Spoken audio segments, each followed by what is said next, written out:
ஊடக நண்பர்களுக்கெல்லாம் என்னுடைய புத்தாண்டு வாழ்த்துக்களை தெரிவித்துக் கொள்கிறேன். இன்றைக்கு திருச்சி மாவட்டத்தில் உள்ள 9 தொகுதிகளைச் சேர்ந்த மாவட்டம் மற்றும் ஒவ்வொரு தொகுதியில் உள்ள ஒன்றியம், டவுன்ல பகுதி, பேரூராட்சி, நகராட்சியை சேர்ந்த செயலாளர்களை சந்திக்கிறேன். 26 தேர்தலுக்கான பணிகளை தொடங்க வேண்டும், அதற்கு இன்னும் உறுப்பினர் சேர்க்கை அதிகப்படுத்த வேண்டும் போன்ற கட்சி வளர்ச்சி திட்டங்களை பற்றி, பணிகளை பற்றி சொல்வதற்காக கூட்டம் இன்றைக்கு நடைபெறுகிறது.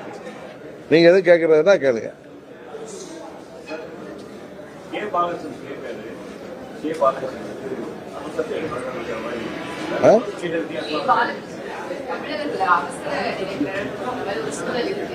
போராட்டம் பண்றவங்க எல்லாத்தையும் வந்து அரசு பண்ணுது அப்படிங்கிறது அவரு ஒரு விமர்சனத்தை வைக்கிறாரு. இன்னைக்கு முரசொலியில வந்து கூட்டணிக்கான இலக்கணம் இது இல்ல அப்படின்னு சொல்லி ஒரு வந்திருக்கு.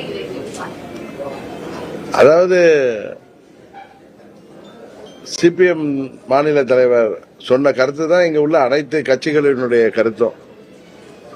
முரசொலியில நீங்க வந்திருக்கிறதா சொல்ற கருத்து அது அவங்களுடைய அந்த இடியமின் ஸ்டைல், ஹிட்லர் ஸ்டைல்ல இன்றைக்கு முதலமைச்சர் ஆட்சியை நடத்தி கொண்டிருக்கிறார் என்பதற்கு அது உதாரணமாக இருக்கு. இப்ப சட்டம் ஒழுங்கு இந்த தமிழ்நாட்டில் சந்திச்சிருப்பதை அனைத்து எதிர்கட்சிகளும் ஜனநாயக ரீதியாக போராட்டங்களை அறிவிக்கிறாங்க, நடத்துறாங்க, பேரணிகளை நடத்துறாங்க, ஆர்ப்பாட்டங்களை நடத்துறாங்க, கன்னட பொதுக்கூட்டங்களை நடத்துவாங்க. இதுதான் காலங்காலமா இருந்து வர்றது. இதேதான் திரு ஸ்டாலின் அவர்கள் எதிர்கட்சியில 10 ஆண்டுகள் இருந்தப்ப, அது குறிப்பா சொல்ல போனா பழனிசாமி ஆட்சியின் போது கடுமையான கொரோனா கட்டுப்பாடுகளையும் மீறி அவர் அதெல்லாம் மீறி பல்வேறு போராட்டங்களை நடத்திவிட்டு 3-4 வருடங்களுக்குள் இப்படி எல்லாம் நடத்துவது தவறு, அரசியலுக்காக செய்கிறார்கள். இப்ப இந்த அண்ணா யூனிவர்சிட்டியில நடந்த அந்த கொடுமைக்கு மற்ற கட்சிகள், அரசாங்கம் அதில் சரியாக செயல்படணும், காவல்துறை ஏவல்துறையா இருக்கக்கூடாது, உண்மையான குற்றவாளிகளை கண்டுபிடிக்கணும்னு சொல்லி ஆர்ப்பாட்டங்கள், போராட்டங்கள், பேரணிகள் நடத்தினா அதையெல்லாம் நாடகம் என்று சொல்வது திமுகவின் கபட நாடகமா தான் தெரியுது. ஏன்னா அவங்க வசனம் எழுதி சினிமா துறையில மற்றும் நாடகங்கள் நடத்தி வந்தவர்களால அவர்கள் மற்றவர்கள் செய்வதை நாடகம் சொல்லி இன்றைக்கு திமுக தவறான முன்னுதாரணங்களை உருவாக்கி வர்றதுனாலதான் தோழமை கட்சியான கம்யூனிஸ்ட் கட்சியை இன்றைக்கு கடந்த ஒரு வாரமாக அவங்க கடுமையான வார்த்தை பிரயோகங்களை செய்கிறார்கள். எமர்ஜென்சி, ஒரு அறிவிக்கப்படாத எமர்ஜென்சி தமிழ்நாட்டில் இருக்குங்கிறது தான் உண்மை.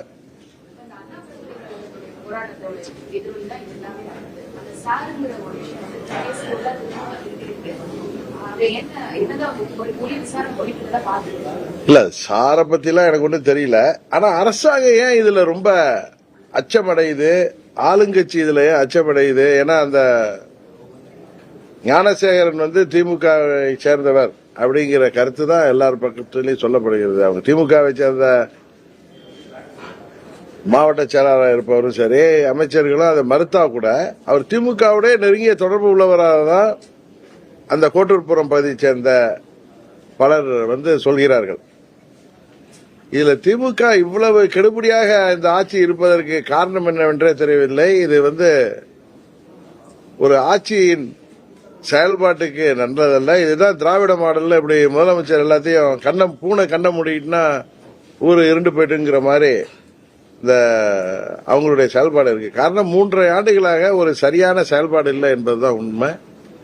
சட்டம் ஒழுங்கு இன்றைக்கு எப்படி இருக்கிறது என்பது கேள்விக்குறியா இருக்கு. இங்க காவல்துறை ஏவல் துறையா பயன்படுத்துறாங்க, அதான் உண்மை.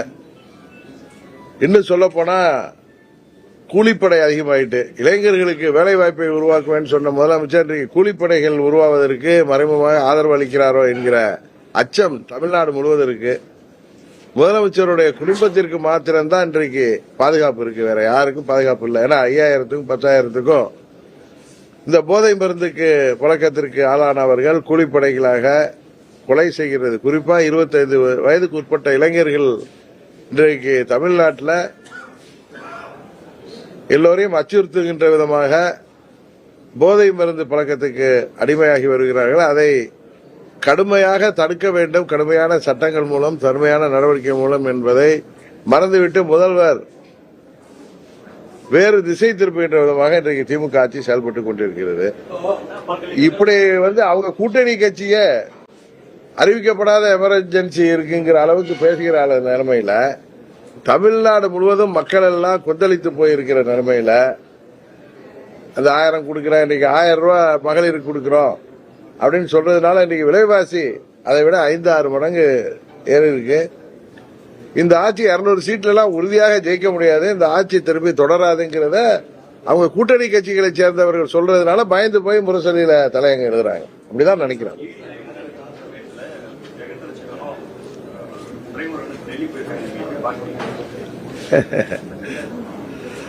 உங்களுக்கு திமுக பத்தி தெரியும். ஒரு பக்கம் அவங்க மேடைகள்ல பேசுவதா, அடுத்த பக்கம் போய் மறைமுகமாக பின்புறமா போய் கதவை தட்டி எங்க சமாதானம் பேசுவதும் அது திமுகவுடைய ராஜதந்திரங்கிற பேர்ல அவங்க இது மாதிரி வேலைகள் செய்வார்கள். ஆனா எனக்கு தெரிந்து அவர்களுடைய இந்த பித்தலாட்டங்கள் ஒன்றும் பழிக்க போவதில்லை. உப்பை தின்றவர்கள் தண்ணீர் குடித்துதான் ஆகணும். அதற்கான காலம் தொடங்கிவிட்டது என்றுதான் நினைக்கிறேன். அண்ணா பல்கலைக்கழக மாணவி விஷயத்துல மாநில அரசு ஒரு சிறப்பு புலனாய்வு கூட அமைச்சிருக்காங்க. அதுல உங்களுக்கு நம்பிக்கை இருக்குதா, இல்ல சிபிஐ விசாரணை கேட்கிறீங்களா? உண்மையை இல்ல, மாநில அரசு இப்ப நீங்க அண்ணா நகர்ல ஒரு சிறுமி 10 வயது 8 வயது சிறுமிக்கு நடந்த கொடுமைக்காக உயர்நீதிமன்றமே அதுல சிபிஐ என்கொயரி நடத்தணும்னு சொன்னதுக்கு அப்புறம் சுப்ரீம் கோர்ட்ல போய் நாங்களே பண்றோம்னு சொல்லி இவங்க மனு தாக்கல் செய்து அது சுப்ரீம் கோர்ட்டும் பல கண்டிஷன் போட்டிருக்காங்க. அது மாதிரி நான் நல்ல காவல்துறை அதிகாரிகளை வைத்து இவர்கள் செய்வது, இதை விசாரணை செய்வதில் எந்த தவறும் இல்லை. ஆனா இவர்கள் விரும்புவது போல அந்த விசாரணை நடக்கக்கூடாது. ஏன்னா இன்னைக்கு மாநில அரசாங்கம் அச்சப்படுவதை பார்த்தால் சிபிஐ என்கொயரி நடந்தால்தான் மாநில அரசின் தலையீடு இல்லாமல் இருக்கும் காவல்துறையின் மீது அப்படிங்கிற ஒரு எண்ணம் எல்லா இடத்துலயும் இருக்கு, எல்லோருக்கும் இருக்கு. ஏன்னா அண்ணா பல்கலைக்கழகத்தில் அந்த சகோதரிக்கு நடந்தது போல இனி தமிழ்நாட்டில் இது போன்ற ஒரு கொடுமையான சம்பவம் நடக்கக்கூடாதுங்கிறது தான் எல்லோருக்குடைய விருப்பமும். இதுல அரசியல்லாம் கிடையாது. எல்லார் வீட்லயும் பெண் குழந்தைகள் இருக்காங்க, எல்லாருக்கும் அக்கா தங்கச்சி இருக்காங்க, பெண்கள் குழந்தைகள் இருக்கு. இது போன்ற ஒரு சம்பவம் நடக்கக்கூடாது. எல்லாம் நல்லா படிச்சு வரணுங்கிற நேரத்தில் அண்ணா யூனிவர்சிட்டியில இப்படி ஒரு கொடுமை நடக்கிறதுனா இதனால அந்த அரசாங்கம் இதை ஒரு பாடமாக எடுத்துக்கொண்டு சரியான திசையில செயல்படுவதை விட்டுவிட்டு அரசாங்கத்துக்கு அழுத்தம் கொடுக்கிற எதிர்க்கட்சிகளின் போராட்டங்களை நசுக்க முற்படுவதே இந்த அரசாங்கத்தின் இயலாமையை காட்டுகிறது. அதனால சிபிஐ என்கொயரி இதில் அறிவிக்கப்பட்டு நடந்தால்தான் இது நேர்மையாக இருக்க முடியும் என்று எல்லோருடைய எதிர்பார்ப்பாதான்.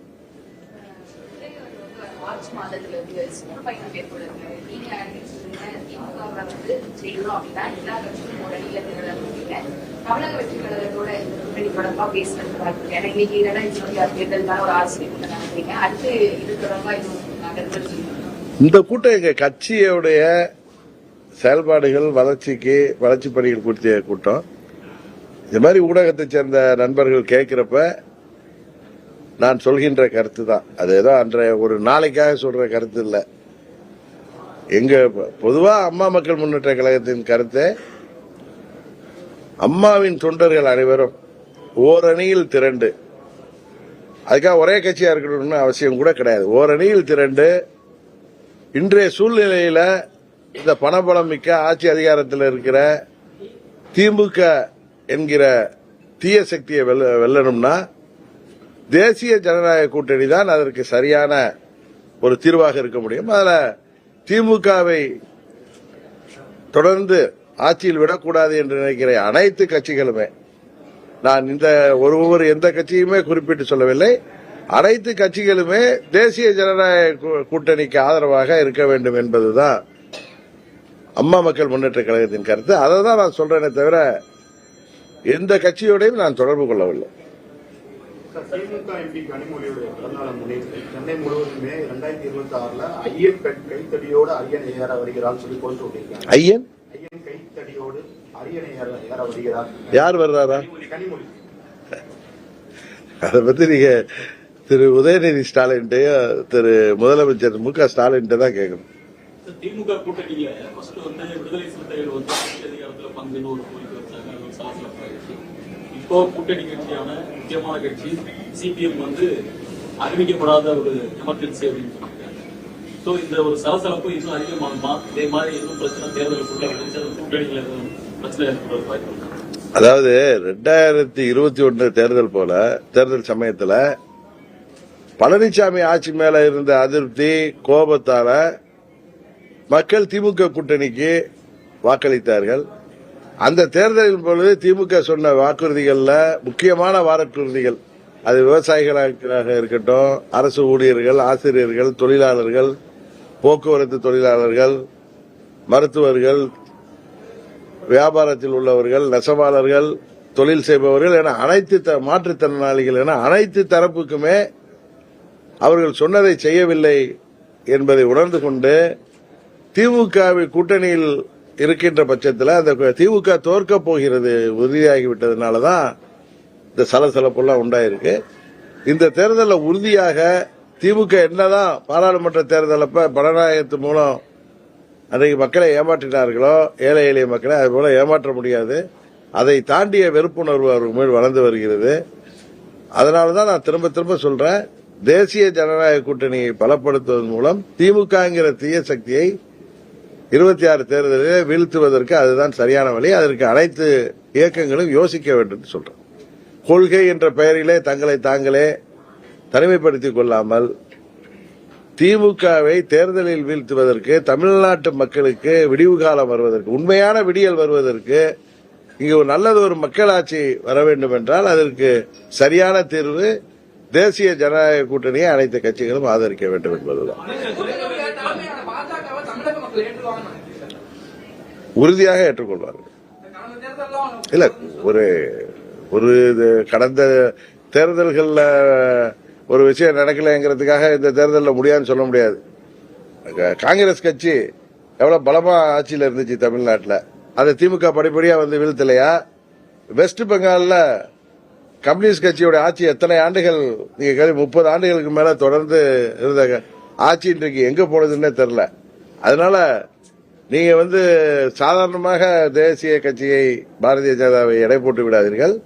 தமிழ்நாட்டில் அவர்கள் சிறுபான்மைக்கு எதிரானவர்கள் அப்படிங்கிற ஒரு பொய் பிரச்சாரம் இருந்தது, அது மக்கள் உணர்ந்து வருகிறார்கள். அதனாலதான் 3வது முறை மோடி அவர்கள் ஆட்சி பொறுப்புக்கு வர முடிந்திருக்கு. இது ஒன்றும் சாதாரணமான விஷயம் இல்ல.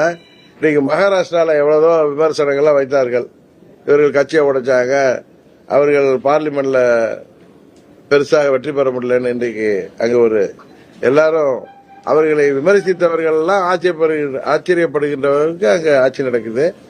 பல மாநிலங்கள்ல இன்றைக்கு பாரதிய ஜனதா கட்சியின் ஆட்சி, கூட்டணியின் ஆட்சி நடைபெறுகிறது. அதுபோல 26 தேர்தலில் நீங்க 21க்கும் 19 அவங்க வாங்கிய வாக்குகளையும் 24 அவங்க வாங்கிய வாக்கு சதவீதத்தையும் நீங்களே ஒப்பிட்டு பாருங்கள். அந்த கட்சியும் வளர்கிறது, எங்கள் கூட்டணி பலமாகி கொண்டிருக்கிறது. உறுதியாக நாங்கள் வெற்றி பெறுவோம்.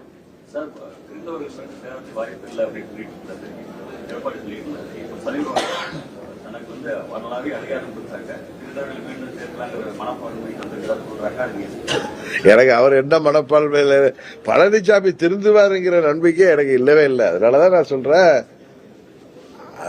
பழனிசாமி இன்றைக்கு ரெட்டையிலேயே கையகப்படுத்தி வச்சிருக்காரு. அம்மாவுடைய கட்சியை அவர்களை கபலீகரம் செய்து வைத்திருக்கிறார். அவர்கிட்ட ரெட்டையில இருக்கிற காரணத்தினால நீங்க ஏமாந்துட்டு இருந்தீங்கன்னா, அவருக்கு காவடி தூக்குனீங்கன்னா 26 தேர்தலுக்கு பிறகு அவர் அம்மாவுடைய கட்சிக்கு முடிவுரை எழுதி விடுவார்னு சொல்றேன். ஏன்னா அவர் சுயநலத்துலதான் அவர் அந்த கட்சியை பயன்படுத்துறார், வணிக ரீதியாக பயன்படுத்துறார், அது வியாபார நோக்கத்தோட பயன்படுத்துறாரு. ஏன்னா 4 வருஷம் அவர் ஆட்சியில் இருந்தப்ப செய்த முறைகேடுகள், ஊழல்கள்லாம் இன்னைக்கு பல மந்திரிகள் மீது தான் வழக்காக இருக்கே தவிர பழனிசாமி இன்றைய வரை தப்பித்து வருவதற்கு காரணமே திமுகவோட ஒரு கள்ள கூட்டணி வைத்துக் கொண்டு திமுக தேர்தல்களில் வெற்றி பெறுவதற்காக தனியாக போட்டியிட வேண்டும் என்ற ஒரு தீர்மானத்தோடு அவர் செயல்படுறாரு. 26 வரை அதை செய்து கொடுக்கணும்னு பாக்குறாரு.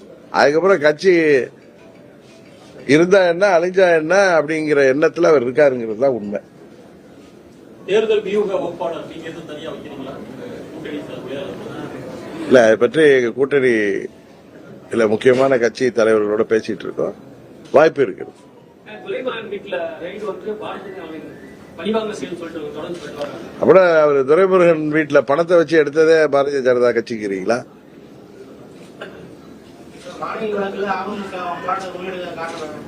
எது போராட்டம்? நாங்க எங்களுடைய எதிர்ப்பை அந்த கொடுமையான நிகழ்வு நடந்த நிலையிலிருந்து நாங்கள் பதிவு செய்து தான் வர்றோம். மற்ற கட்சிகளுக்கு ஆதரவு தெரிவிச்சுட்டு வர்றோம். தேவையான நேரத்தில் அதற்கான அரசாங்கம் என்ன செய்யுதுன்னு பார்த்துட்டு தேவையான நேரத்தில் அம்மா மக்கள் முன்னேற்ற கழகம் உறுதியாக போராட்டங்களோ ஆர்ப்பாட்டமோ எதையோ தமிழ்நாடு முழுவதும் நடத்தி இந்த அரசாங்கத்துக்கு இன்னும் அழுத்தத்தை கொடுப்போம்.